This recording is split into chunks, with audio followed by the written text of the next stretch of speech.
Good evening and welcome to the August 28th, 2018 City Council meeting. We are starting a few minutes late due to the appeal that we had prior to this that went a little long.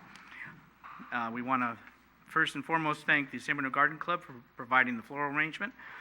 Melissa, could you please take roll? Councilmember Medina. Here. Councilmember O'Connell. Here. Councilmember Salazar. Here.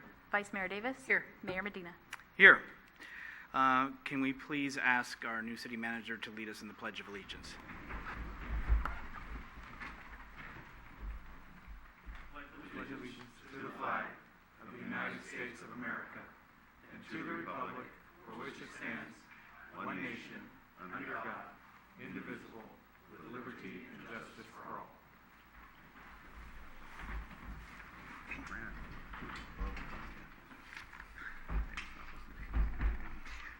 Under announcements, first, before we begin, we want to welcome our new city manager, Javon, to his first meeting, though not his first day on the job. It's just been about 30 days.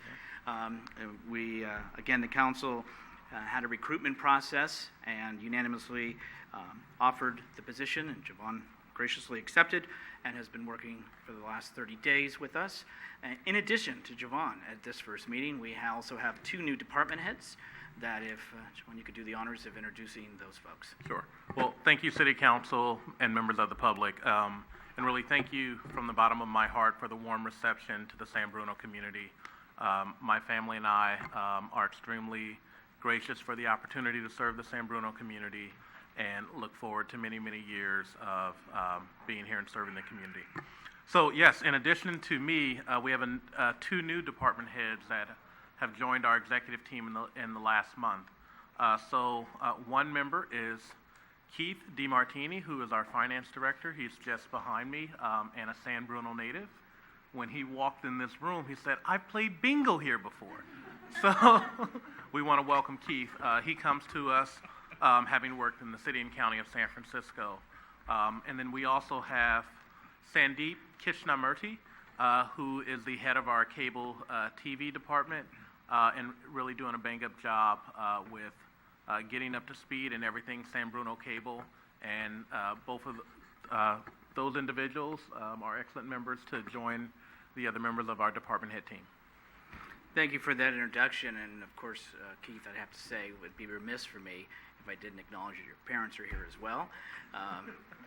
Folks that we love, so you gotta prove them right that they've done good when they have. But welcome to all three, and we look forward to years of service. We look forward to you in the executive team moving the ball forward and moving San Bruno forward. Now announcements. City Clerk. I have an announcement for a notice of expiring seats on committees, boards, and commissions. The City of San Bruno has 9 committees, boards, and commissions, also known as CBCs. In every even year, there are various seats on each CBC that expire on October 31st. For 2018, we have a total of 24 seats set to expire on October 31st, 2 of which are currently vacant, 1 vacancy on the Planning Commission and 1 vacancy on the Culture and Arts Commission. The vacant seat on the Culture and Arts Commission is not set to expire until October 31st, 2020, but I would recommend that we allow applicants to apply to fill that seat now while we run a concurrent application period for the 2018 expiring seats.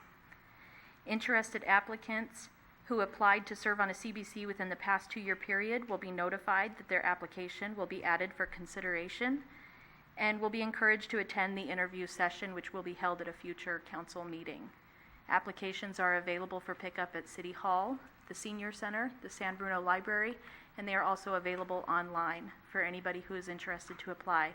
The application deadline to turn the applications into the City Clerk's office is September 14th, which is a Friday, by 5 p.m. Thank you very much. Next item is the San Mateo County Disaster Preparedness Day. Fire Chief. Mr. Cresta. Good evening, Mayor, members of the City Council. So yes, September 22nd, Saturday from 10 a.m. to 4 p.m. is the 14th annual Disaster Day. It's at the San Mateo Event Center, 1346 Saratoga. Avenue. The event is free. Parking is free at the nearby Franklin Templeton parking lot. Parking at the event center, there will be a cost. Some of the events at the disaster preparedness day include the safety house, which simulates an earthquake. It's interactive. People can go in and it'll start shaking, and you can kind of see why you need to prepare for certain things. There's a smoky house that replicates a hallway, so children can kind of learn to crawl low in smoke and be prepared for a fire. There'll be demonstrations on preparing a preparedness kit as well as a go bag, and the NBC Storm Tracker will be there as well. There'll be emergency vehicles, first responders, and other information. So it's a great event, and hopefully residents can attend. Thank you, Chief. The next item is public comment. It may be noticed that this item is moved further up on the agenda. Reason for this is that usually you'll find it after a public hearing. And a public hearing, as you know, is sometimes unpredictable. It could be here an hour and a half as you get to the meeting, so you may come here for a simple wanting to convey something, have a message to your council, to your electeds. It is the people's meeting, so we wanted you to have the opportunity first, so in case you need to go home, take care of business in life and not be unpredictable as to how long you may have to sit and wait. So that's why you see public comment further up on the agenda. City Clerk. Tom Skinner. Good evening, Council. I'm here representing Project Sentinel. We are a housing nonprofit, and we are throwing an event on September 27th at the San Bruno Public Library in the downstairs community room from 6:30 to 7:45. And so I wanted to invite members of San Bruno Public to this. The name of the event is Preventing Housing Discrimination, and we are recipients of the San Bruno Endowment Fund grant funding. So that's why we're doing this. And so during this pop-up clinic, residents, current and prospective tenants will have the opportunity to consult with our staff attorneys. I am one of them, and among the issues that we have been seeing a lot lately are discrimination based upon immigration status and primary language. Those were protected classes that were added by the state legislature last year.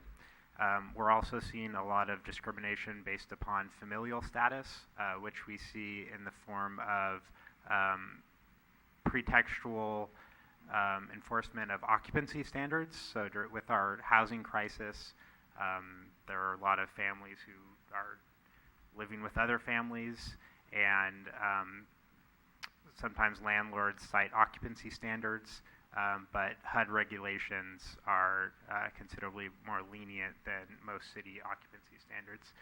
So those are some of the issues that we're seeing. The event on Thursday, September 27th at 6:30 p.m. is catered, so we will have dinner for the public.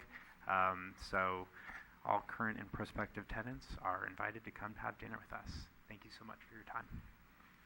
Thank you. Tim O'Brien.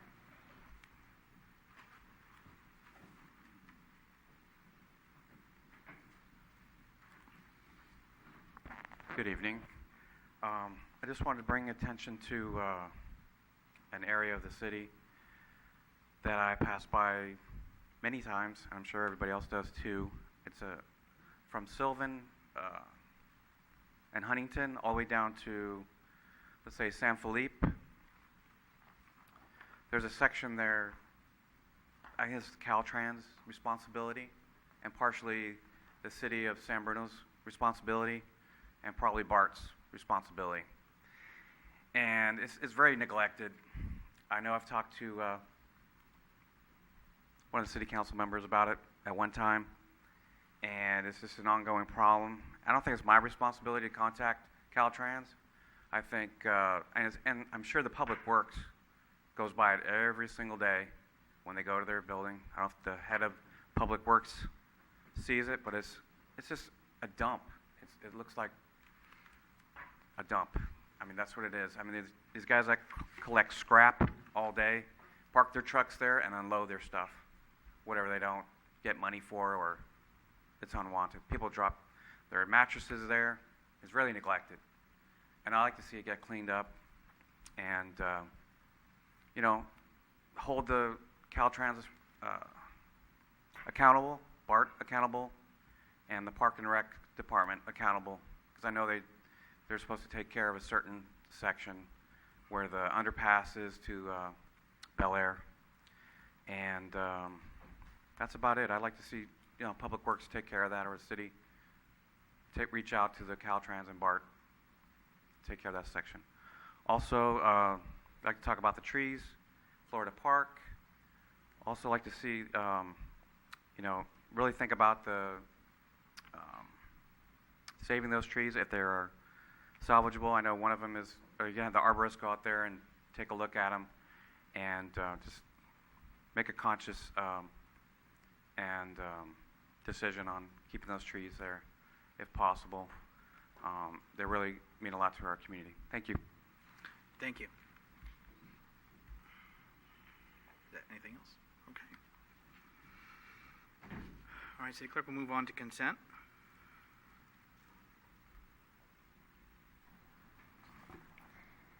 Consent calendar. All items are considered routine or implement an earlier council action and may be enacted by one motion. There will be no separate discussion unless requested. Thank you, Melissa. Any action by council? Move to approve. Is there a second? Second. Motion made and seconded to go ahead and approve consent. All those in favor? Aye. Passed unanimously. We'll move forward on to conduct of business. Conduct of business, item 6A. Approve, design, and adopt the resolution authorizing the city manager to execute a construction contract with G. Bortolotto and Company for the 2018 street rehabilitation project in the amount of $3,564,770 and approving a construction contingency of $550,000. Authorizing the city manager to execute a contract for material testing and inspection services with Pavement Engineering in an amount not to exceed $145,715 and approving a total project budget in the amount of $4,694,600. Good evening, Honorable Mayor, members of the City Council. The City CIP includes the street resurfacing program to repair and apply preventive maintenance treatment to local collector and arterial streets. Unlike various cities throughout the Bay Area, the city uses a pavement management program called Street Saver to analyze pavement condition, inspection data, and evaluate the selection of streets for maintenance and replacement and assess how it will impact future pavement condition index ratings. So the city current PCI rating average for the street network is 63. This is what the PCI index looks like. It's a gradation from 0 to 100, and we're currently in the fair category. So the overall goal of the pavement program is to provide the highest quality network of pavement possible for the traveling public at an available funding level. So to achieve this goal, and with the limited available budget, we need to properly plan the pavement program to select the right treatment at the right time, and have continuous preventive maintenance program to extend the life of the roadway. So therefore, preserving and performing the preventive maintenance on existing streets that are in good condition is critical in order to prevent them from failing. So the methodologies to select the streets for this project were reviewed and approved in the previous discussions of the Surface Infrastructure Subcommittee and the City Council on September 2017. And to select the contractor, staff issued a notice to bidders in July and received 3 bids at the bid opening day. And since the construction cost has risen through the years, the project was advertised for construction with the basis of award as the base bid and additive alternative streets in order to determine the amount of streets that could be constructed with the available budget. The lowest bid was from G. Bortolotto and Company, and as part of the project, staff is including all of the base bid streets plus 2 additional additive alternative streets.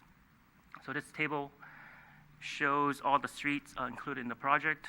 All the street segments are part of the base bid, except for the Valleywood Drive and Heather Lane, which was added to the project from the additive alternate streets segment because their PCIs were low. And staff is recommending to award the project to G. Bortolotto and Company because the firm has experience with paving projects and have completed projects of similar nature for other cities, such as Cupertino, Palo Alto, and San Jose.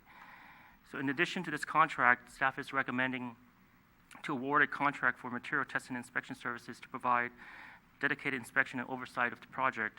The city received 5 proposals from Construction Testing Services, Inspection Services, Neo and More, NV5, and Pavement Engineering, and is currently recommending pavement engineering for this project. The firm has been in business for more than 30 years. In addition to the construction management inspection services, the firm will provide other services that includes performing field density tests using nuclear density gauge to monitor contractors' compaction efforts, lay-down inspection areas, that includes performing thickness control, placement of asphalt concrete, and temperature monitoring. The firm will also collect asphalt concrete from and perform mixed design tests from every 750 tons of asphalt concrete that's being placed, or 1 test per day of surface material. So in regards to the fiscal impact, the estimated project cost is about $4.6 million, and the carryover balance of about $4.8 million is adequate to fund this project. So there's no additional appropriations being requested for this project. So this concludes my presentation. Happy to answer any questions. Thank you, Jim. Questions of staff, council? Through the chair. The paving that was done up in the Crestmore neighborhood, is there technology that's coming out that's less expensive? I mean, I know this is a lot of money, but we're probably still just staying at status quo with our current rating, right? I mean, do we see us increasing, and how much do you anticipate that number? I guess there's a couple of questions. Number one is there something coming in technology coming to order to do more of this? I mean, this is a small percentage of streets that need paving, and we know that. But that you could see the cost in this project is quite large. So this stuff is needed, and I do appreciate looking at some of these streets that are really at the lower rating. We can spend the same amount of money and get more streets completed that aren't as low in the percentage of the condition of the streets. But I'm glad to see some of these other streets that haven't been addressed for a number of years. But I guess going back to the original question is there, what's out there that, do we see something coming in the future to actually improve this, or are we just, would be putting more money aside for street paving? Correct. I think the paving work that was used over in the Crestmore neighborhood, I think they used recycled asphalt to reapply the paving material, and that's something that can be looked at for future projects as well. But it's still, there's not too many contractors that actually does that type of work, so it's pretty specialized.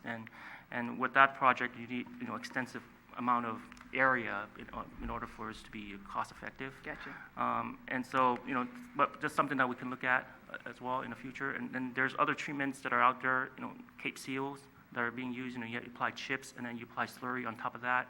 That's a little bit lesser cost treatment for paving, but it really depends on the longevity wise. It's a little bit different than a regular mill and fill project. Okay. Thank you. Other questions or comments this morning? Mayor? Yes, sir. Thank you. So I'd like to piggyback on that a little bit about what Vice Mayor Davis said of how we're going to have to explore other ways to pave our streets because it's so expensive and we have so much to do. I think it's great. The one question that I have about Susan Drive is we were talking about some bulb outs, and are those bulb outs previously, I guess, approved by council? Is that work going to mesh with this paving project? So the city council didn't approve the concrete bulb outs for Susan Drive. We ended up putting curbs around the Extruded curb? Extruded curb with Okay. The poles is that was recommended. But so with that, it shouldn't affect any of this paving work at all. But I haven't driven over there in quite a while, so that's all installed? No, it's not. Okay. So we have a proposal from a designer to help us design that, as well as the Cherry and San Bruno Avenue, which we'll be bringing to council shortly. So we'll pave it first, and then we'll put the extruded That's curb correct. on top? Okay. And looking at, I mean, this is great, spending close to $5 million for total project. The concern that I think that is going forward is we're not budgeting $5 million a year. We have $1.7 million budgeted next year. We have a $1 million budgeted 19-20, and another $1 million 2021.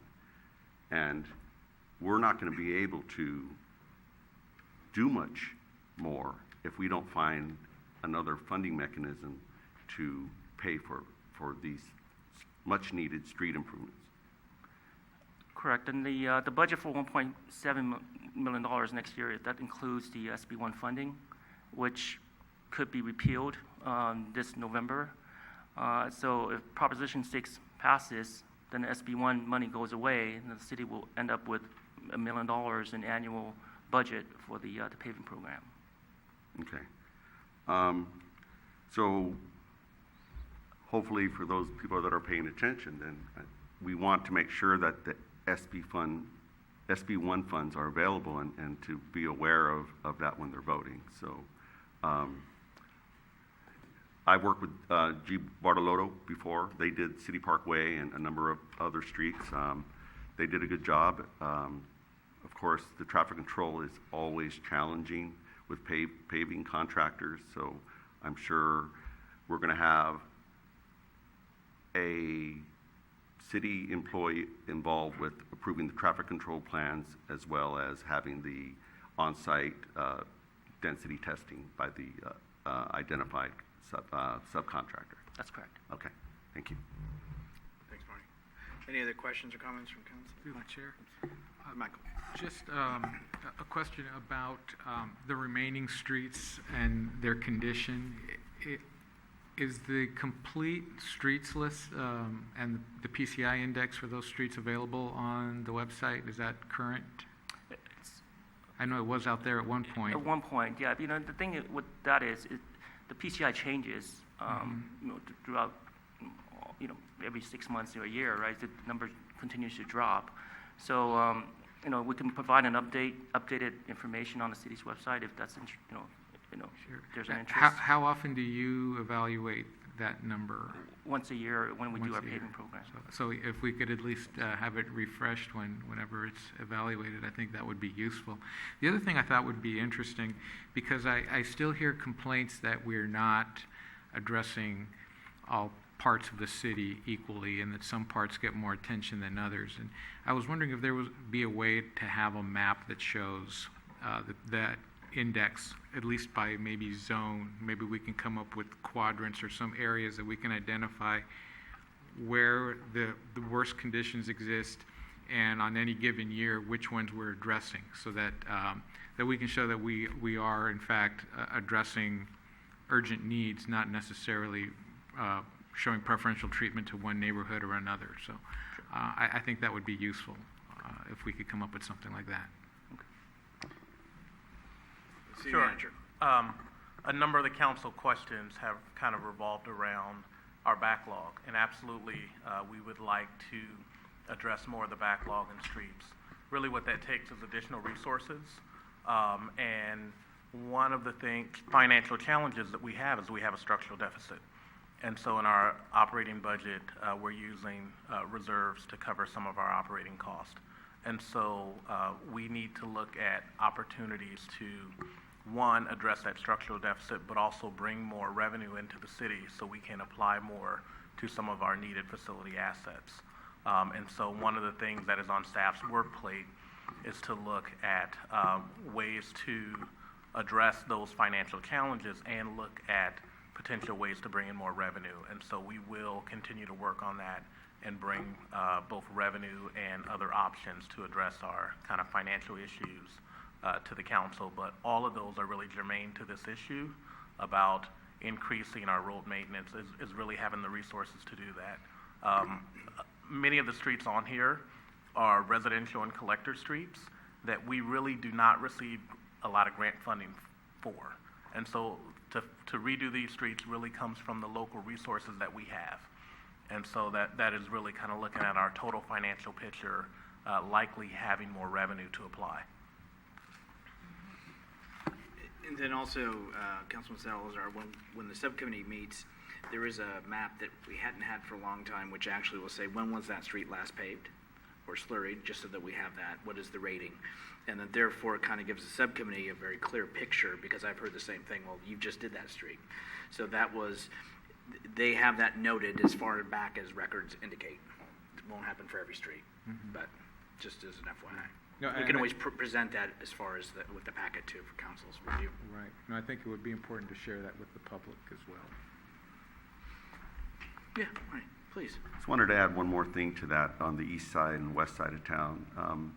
It's important for the public also to be aware that we're holding off on doing some of the repairs in some of the avenue streets that are going to be receiving new water and new sewer systems. So it would make no sense to go ahead and pave that, and then in the next couple, 4 or 5 plus years, that we would be going through there and putting new water and sewer in. So we have an old city. We need new revenue. It's going to be a broken record for me of saying that over and over again, because that's the fact. We have an old city that needs a lot of maintenance, and it's expensive right now, very expensive. So just wanted to share that. Thank you. Any other questions or comments, council? I'll introduce the resolution. So it would be a motion to, city clerk is, I had a little training class here. So we need a motion to introduce the resolution? Adopt the To adopt the resolution with a second. So is there a motion to adopt the resolution? So moved. Is there a second? Aye. There's a second. Roll call, please. Councilmember Medina. Aye. Councilmember O'Connell. Aye. Councilmember Salazar. Aye. Vice Mayor Davis. Aye. Mayor Medina. Aye. Next item, please. Item 6B, approve design and adopt resolution authorizing the city manager to execute a construction contract with Redgwick Construction for the San Bruno Avenue Street Medians Improvement Project in the amount of $849,878, and approving a construction contingency of $127,482, authorizing the city manager to execute a contract for construction management and inspection services with Park Engineering in an amount not to exceed $86,721, approving a total budget in the amount of $1,248,027, and appropriating $98,027 from the Measure A fund. Jimmy. Yes, good evening again. This project in front of you tonight is regards to the award of construction contract for the San Bruno Avenues median project. And back on October 24th of this year, staff came to council to award the same project. However, due to the high project construction costs and lack of available funding, the city council rejected all bids and directed staff to review the design and repackage and rebid the project into a smaller project in order to reduce the overall project cost. So in addition, the city council requested staff to look into different streetscapes than what was proposed in the original design document. Initially, the entire project limit is from Interstate 280 to Elm Avenue along San Bruno Avenue.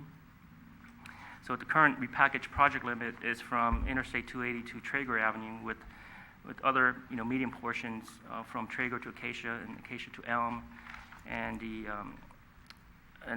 median underneath Interstate 280 overpass were included as additive alternates. So this is the project limit now for the project. Staff also reviewed whether leaving some of the existing trees and pouring concrete within the medians in lieu of planting is a viable option.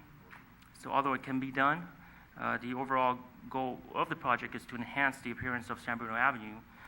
Therefore, staff is proposing to keep the design to what was originally proposed and to match the median improvements projects along San Bruno Avenue segments between Skyline and Interstate 280 on and off ramps. So this slide shows the types of improvements that will be included as part of the project.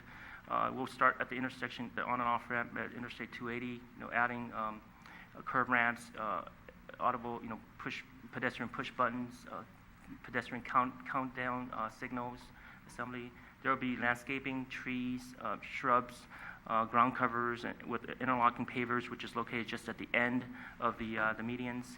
At Cherry and San Bruno Avenue, there would be very similar improvements with curb ramps, ped signals, LED countdown as well. and an audible pedestrian push button. Here at the landscaping, the medians, just the east of Cherry Avenue, we'll have, pavers as well as the landscaping with trees. There'll be a radar feedback sign that shows, how fast the car is traveling on both sides of San Bruno Avenue, and there'll be some curb ramps installed over at Traeger. So the city issued a bid for this project in July and only received one bid from Redwood Construction. And Redwood Construction was also the low bidder on the previous bid, where the city had 3 bids for the project. So the base bid received from Redwood for this repackaged project is approximately $850,000. And staff reviewed all the bid materials and from this company, and the submitted bid is complete and accurate. So based on our experience and performance with other agencies, staff determined that the company meets the qualification for this project. So in addition to the construction contract, staff is recommending approval of contract with Park Engineering to provide construction management inspection. Due to the federal aid grant requirements, there is a need for a dedicated inspector and construction management firm that has experience in managing the federal aid funded projects to be on the team. And the Park Engineering was the only firm that submitted the proposal previously, with 2 other firms consultants declining. So staff contacted Park Engineering again to discuss their interest on the project and renegotiated the cost, and they reduced the overall fee by approximately $46,000. The firm is highly qualified and experienced in managing federal aid funded project and has provided construction management inspection services for cities such as Daly City, Menlo Park, and Millbrae. And so in regards to the fiscal impact, the overall cost for this project is about $1.2 million, and there's an additional need of approximately $98,000 to complete this project. And there's an available balance of $286,000 in Measure A funds that can be used for this project. So this concludes my presentation. I'll be happy to answer any questions. Questions or comments from council to staff? Irene. Thank you. I appreciate all the work you did. I know we kind of threw you a curveball when we rejected it the last time, but I do appreciate everything you've done and all the improvements that are going to happen. So I think it's a worthwhile change, and I think we should. I'll wait to see if there's any other comments. Laura. I echo the sentiment, and I appreciate you listening to us and coming back to that. I mean, I think we just need to, every decision we make going forward, we need to determine whether we really need it, how we can do it in a less expensive way. Medians are one of those things that I get frustrated with because I see us spend a lot of money in it, and then you look at it, a few years later, and it needs repair, and the weeds have grown, and we don't have the staff to maintain it. So I'm always looking for ideas to minimize any sort of follow-up with staff, irrigation. I mean, with the drought, you see, you go in other cities, not in other cities, not in our city, you see the sprinklers on and they're watering the pavement. It looks beautiful. It's a waste of water, and it's staff's time to actually go and maintain. It actually puts staff out in an area on El Camino that's not safe. It requires more people because of that area. So I'm always looking for ways to better beautify our city in a less cost-effective way and something that doesn't require much maintenance. So, thank you. Michael. So, I agree with what Laura just said, and I went back and looked at what we discussed in April, and I think there was 3 points that I took away from our discussion. One of them was that we definitely wanted to focus on safety, and it looks like you are addressing some of the safety issues on there. The other one was that we did not want to use any reserves, and it looks like you've pulled back the cost. We're not using any of the reserves now. The last item was what Laura just brought up about the maintenance, and we said let's avoid putting in trees, shrubs, anything that's going to require that kind of ongoing maintenance and it's going to require water. But I see that piece is still in there. It's probably a lot less of it because we shrunk that project area down enough to get it into the cost, but it's still there, and I'm still concerned that we're putting that in, especially given that we're in a structural deficit. It's going to require staff time, and if we neglect it, it's going to look really bad. So in an attempt to make it look better, we may actually make it look a lot worse in a couple of years. So I'm still concerned about that. Marty. I share that concern. Can you go back to the other previous slide that shows that Cherry is also getting the curb ramps? Yeah, okay, so just my other concern with that is the TSPC's lane coming off for the southbound Cherry, that'll mesh with whatever we're doing there so that when there's going to be a new designated lane, left turn pocket there coming southbound, correct? Correct, that's not going to affect the Okay. geometry of the Okay, intersection. It's not just going to want to make sure, like, it's happened before, you know, left hand, right hand, and, oh, wow, we're digging something else up that we installed. So, do you have the line item bid information on what those different costs would be if we didn't do the landscaping? Yes, And approximately how much? but I don't have it with me Okay. right now. Okay. But one thing that I wanted to mention is, this grant that the city received is for the landscape and pedestrian, enhancements of San Bruno Avenue. So if the city wants to delete the landscaping out of the project, I don't know whether we would be able to receive the grant for this project. So the safety features aren't enough to make it a pedestrian-friendly project? This is something that would have to go back to CCAG to discuss this project. But we're running up to the deadline on this project too to try to get this moving, and yeah. Okay. I'm sorry, Marty, were you done? Yeah, I believe that's what we originally said, that maybe someone was going to talk to CCAG to find out whatever we were going to propose, that it would be eligible for the grant. But, okay, all right. Through the chair, Irene? as the representative of CCAG and as a person who's been on CMAC, which also runs through these things, the general policy is to include some landscaping. It improves the neighborhood. It helps with air quality. It does more than, it's more than just aesthetics. So I know that the landscaping on this has been minimized, and I'm sure that because let's see, much of the,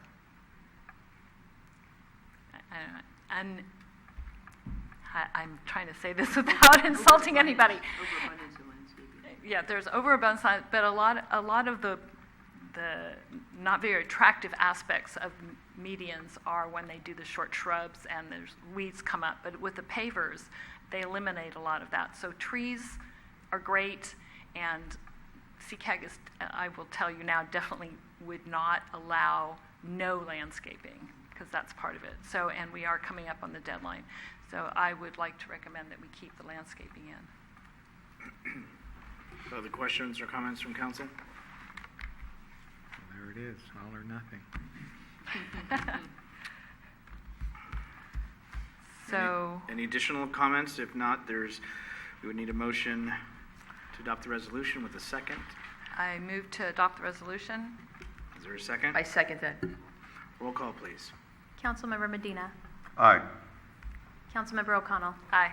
Councilmember Salazar. Aye. Vice Mayor Davis. Aye. Mayor Medina. Aye. Thank you. Thank you, Jimmy. Comments from council members? Through the chair. Irene? It's my night. I would like to invite all residents of San Bruno to a California Coastal Cleanup Day, which is September 15th. While we do not have a coast, but we have many areas of San Bruno that need cleaning up.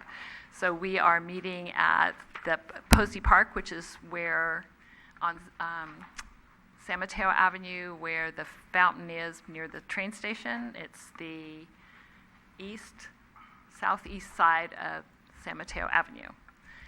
So at 10 o'clock on that Saturday, we will have the equipment, we'll have water for you. Come sign up and we'll send you out to clean up. And just want to also say Recology San Bruno is donating the pickup of all the garbage. Okay, thank you, Irene. Other comments from council? Marty? I see your light on. This may be a little long because it's been a month, so I'm saving up.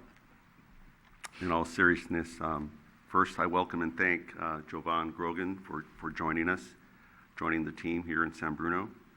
And I'm aware that it's been a very busy time as you build our team, or we build this team, with our new finance director, Keith DiMartini, new cable director, Sandeep. I'm going to have a hard time with this, Krishnamurthy, and a new community services director starting next month, Joanne McGreeny. We also have some retirements. Our community service director, David Woltering, is resigned. Retired. Thank you. And also retiring is our long-range planner, housing and redevelopment manager, Mark Solden. So I wanted to take this moment to thank David and Mark and congratulate them on their retirements and service. And there's more changes coming. With the new team shaping up, I hope the council agrees it's time to revisit our priorities. We last met on March 21st to review strategic goals, setting, and priority planning. So the question is, what's the next step? Where do we need to focus? Our downtown still needs attention in appearance and business development. The parking problems in various neighborhoods continue to grow. San Bruno Cable faces more competition. What are the next steps in evaluating that business? And then what about revenues? What are we going to do about them? How is this council going to proceed? I suggest we talk openly with each other and our new city manager with study sessions very, very soon. I realize staff has a full plate, so I'm formally requesting council to support and establishing 2 subcommittees to help carry the load. A downtown subcommittee to address short-term issues in creating a more attractive space, and a development subcommittee to retain, expand, and attract new businesses in San Bruno. Furthermore, at last month's council meeting, a majority of the council spoke in favor of holding a study session to review the zoning related to the transit corridor plan. Lastly, tomorrow night, here at the Senior Center, 6:30 p.m., there will be a meeting for those people interested in supporting Measure X. Measure X is a bond measure to rebuild San Bruno schools. For more information, please visit improvesanbrunoschools.com. I endorse Measure X and look forward to seeing everyone here tomorrow. Thank you. Michael, sorry. Thank you. So I had a few comments, and some of them overlapped Marty, so I won't repeat any of what he said. But I did want to also extend my heartfelt welcome to all the new staff, and I know that you guys are going to make great contributions, so I'm really happy to have you here. So welcome. So in addition to some of the requests that Marty had, which I fully support in terms of what we need to do in terms of getting some study sessions and re-identifying our priorities, I had also thought it would be a good idea to have some, to revisit some of the priorities that we had established for the city manager, the city attorney, and the city clerk. Mark, we kind of left you halfway through that process where we said we would revisit it. We never did. We had a discussion. We never got back to you, but there were some things that we wanted to address there. So I want to make sure that we get that on the calendar at some point. And Melissa, you hit the ground running, and you've already gone off and done some things which I think we all fully support, but we do want an opportunity to sit down with you individually and review some of those things to make sure that we're all on the same page. And Jovan, of course, with you, we've met with you individually. You're doing a fantastic job of getting up to speed. From what I can see, you're going to do a great job, but we do want that opportunity again to sit and just sort of brainstorm and make sure that now that you're up to speed, and we've met individually that we have that opportunity to come together as a team. So I'm hoping we can get that on the calendar as well. Thank you. Okay. Folks, it's not, I apologize, Laura. Laura. Thank you, Mayor Medina. I want to concur with both Councilmember Marty Medina and Michael Salazar. I'm in agreement on the study session as well as the meeting regarding the reviews. I'd like to see some dates on the calendar, even scheduling some dates for those reviews, but also getting together to determine the goal setting for that as well. But another piece I want to also bring up is, so that's three people who are in agreement of that. The other piece I want to bring up is I know that we're not going to talk about council norms until September at some point, but I want to kind of come back around and make sure that we're all on the same page, because I'm confused in sort of the process and how we respond to communication as a council. We get emails that go into all council members, and I constantly see communication, but I don't see the response. I'm not sure who's responding. I'm not sure what's been agreed to, and I want to make sure we're clear when we walk away here, so we know what is happening and how and what's supposed to happen. So, number one, I'd always like to see that something happens quickly that responds to a resident that lets them know that we've received it. But number two, who's going to take point when it goes to 5 members of council as well as the city manager? So that's kind of a big concern that I have, and I don't want to hold off until the next council meeting or maybe later in September. And the other points that I had were also already discussed, so thank you.